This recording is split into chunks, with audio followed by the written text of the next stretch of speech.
Hey guys, it's Lazy, and in today's video, I want to talk about my day 1 update to the Cold Elementalist, which I have invested about 2 to 3 divine, and the character is now level 91. My Atlas is also almost complete, and I have already got my 4 voidstones already, all done by myself. Here's a scuff footage that I record after I went off live on stream, but we did kill Maven, and I got my last voidstone. The border between chill maxing or walking through a very juice abyss and just like constantly dying to every hit or every projectile that enemy throw at you is very thin. So I will make sure that after this video you understand how to build the character properly so you can actually survive in red map. Wintertide Brand with the debuff duration double from 1 to 2 seconds, play like ED Contagion but without the contagion.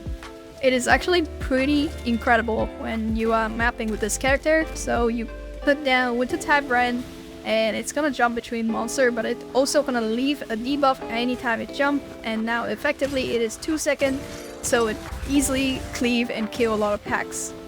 Our defense feature ES and Evasion with tons of recovery on kill, and also we have incredible chill effects which I scale in this build to lessen the monster damage but also reduce their action speed, making it very easy for us to just kind of run by the map and just kill monsters very chill maxing. What you need to understand is that first you have to cap resistance, and elemental resistance you have to overcap, and chaos resistance you have to get as close as you can to 75. And that's the number one thing. And then you want to also cap your spell's damage suppression chance. This is something that you want to do as soon as you get into red map. This is something I did not do early on as I kind of rushed into red map. I got my 2 voidstones without even maxing his stats, so I was dying a lot. And after that, I got to a stage where I want to farm Abyss and do a different strats. So I bought myself a necrotic armor. And I choose this base because it has the highest ES and energy shield and evasion rating.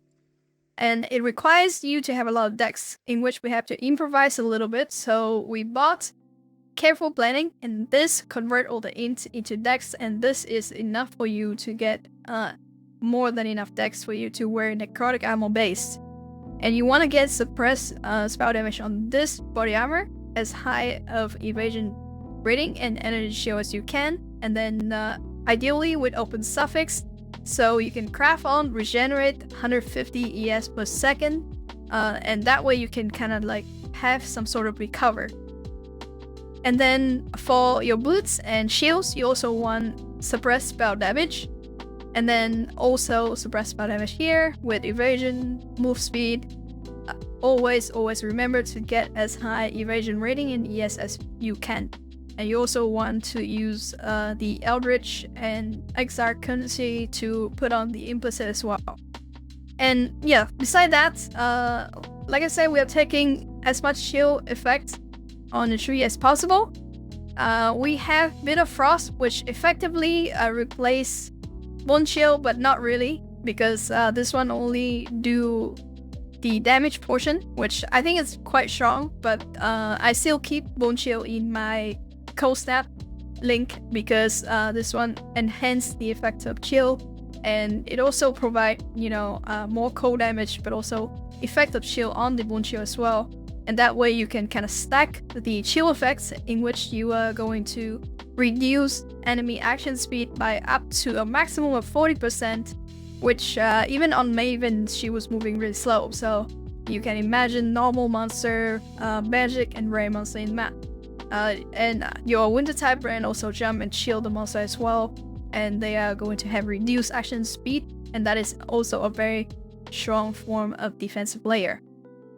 And then we also have great recovery by taking Soul Thief to recover 2% of ES on kill, and also Blood Drinker, which recover 2% of life on kill as well. So these helps a little bit when you are taking damage in map and you want to kind of sustain the damage, and when you run out of blast, for example.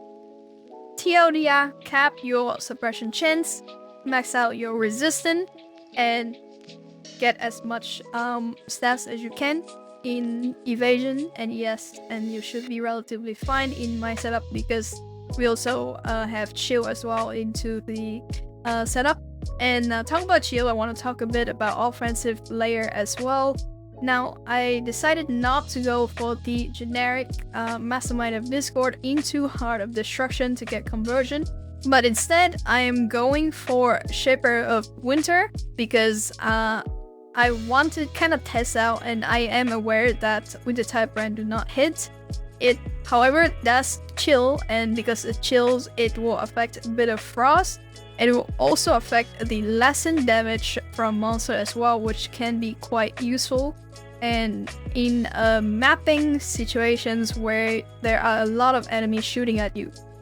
In saying that, we are still using Bone Chill on Cold Snap because I want to enhance the shield effect even more for single targets. But yeah, otherwise, this is an incredible keystone, and we should always be try to increase the chill effect to make the best use of this.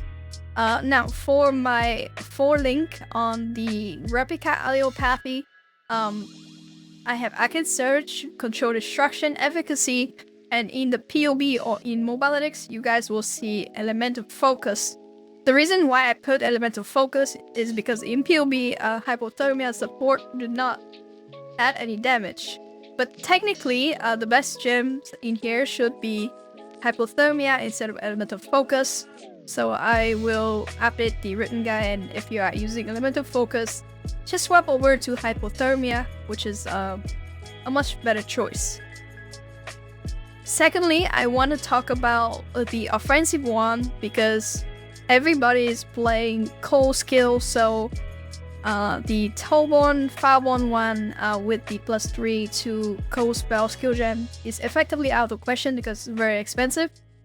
Now you should be looking to buy a rare one, and what I would buy is cold damage over time multiplier with generic percentage cold damage or percentage spell damage. There's actually only 3 scaling vector to cold out skill in case you want to buy or craft an items. There's the percentage generic increase cold or spell damage.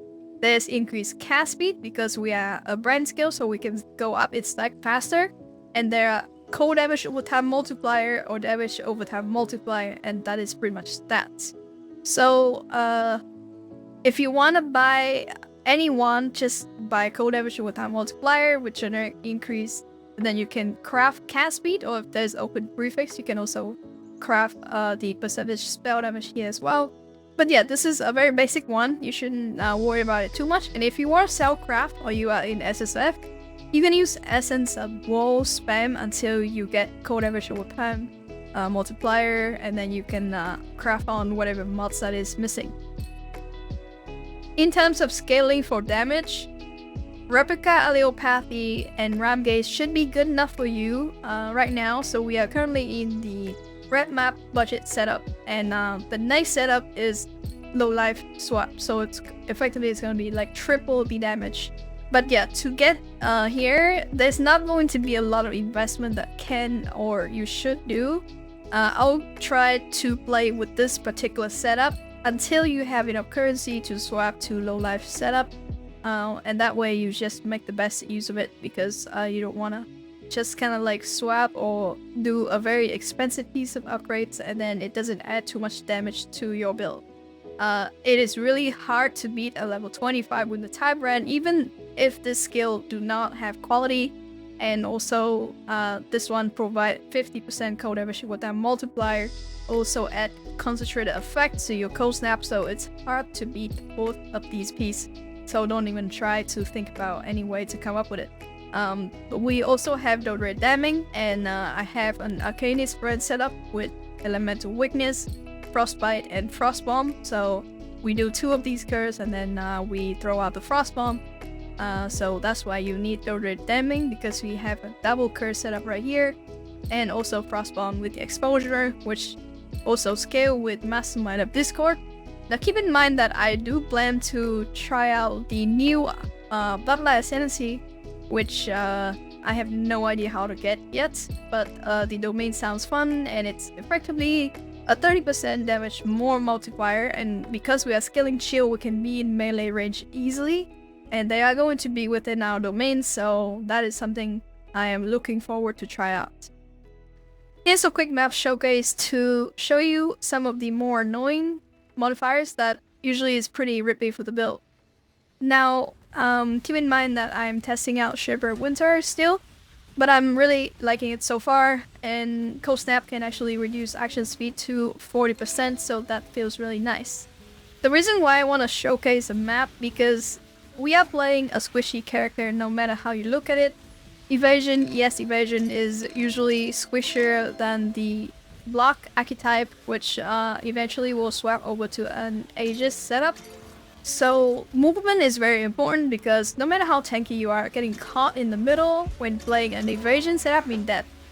Unlike the Aegis setup where you can sit in the middle of all these monsters and have infinite effective HP because you can block and recover on block. When playing with Wintertide Brand, keep in mind that for a single pack of monster, or if monster is very closely next to each other, you can cast multiple Wintertide Brand and it will jump between the enemy, and they're gonna provide the Wintertide NB buff, and it's very effective in terms of cleaving the monster. So you don't have to kind of stand there and keep casting, but you can keep casting while moving. The more monster in your proximity, the more effective this playstyle is going to be. Now, here we leave with a few Straggler, and they are Soul Eater. And usually I would skip, but this is a map showcase, so I'll kind of like just show you how I deal with it. There's only 3 buttons pretty much. We are going to cast Wintertide Brand and spamming Cold Snap, and then finally cast Arcanist Brand to cast our 2 Curse and the Frost Bomb. And when you are casting Arcanist Brand, your mana is constantly going to run out, so either you wait and move around and keep casting. You can still cast Wintertide Brand, but Cold Snap costs more mana, so it is a bit harder to cast that while you cast Arcanist Brand. But yeah, just kind of keep circling around. Try not to get hits, obviously. But keep circling around, keep casting Wintertide Brand, and we are going to Cold Snap and Arcanist Brand, and just kind of rise and repeat until I guess the monster is dead or it loses its buff, which then you will be able to kill it. And there it is. Alright, so we're just gonna rush to the map boss, and then that's gonna be it for the video. I have to fly out in a few hours, so I won't be back for a few days, but other than that, PoE and stuff will be ready. I'll come back and I'll continue to play the setup, transition into the low life swap. Now, in case you progress really fast and you get to where I am right now, I highly recommend you to check out the Slinky Shadow. He also do a really good job on a codeout setup. It's more for SSF, I think, as his gear is quite budget and it's kind of different from mine. But overall, it's a pretty good setup, so I will link his YouTube in the description of this video. But if you want to wait for me, wait 2 or 3 days and I'll be back. But yeah, until then, good luck with your Lisa, and I'll see you in the next one. Thank you so much for watching.